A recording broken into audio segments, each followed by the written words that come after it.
Menurut Jokowi, Kaisang sudah meminta restu. Jokowi menegaskan menyerahkan pilihan kepada anaknya karena sudah berkeluarga dan memiliki tanggung jawab sendiri.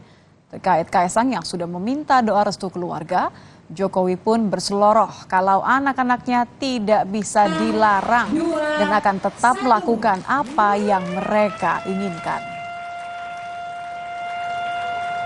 Sudah sering menyampaikan ya, anak-anak itu kalau sudah berkeluarga itu sudah punya rumah sendiri, sudah punya istri, ya sudah harus mandiri dan harus tanggung jawab. Artinya apa yang diputuskan itu pasti sudah biasa di dalam keluarga minta doa restu. Karena saya bilang tidak pun juga tetap akan jalan. Itu anak-anak saya seperti itu kalau mau tahu.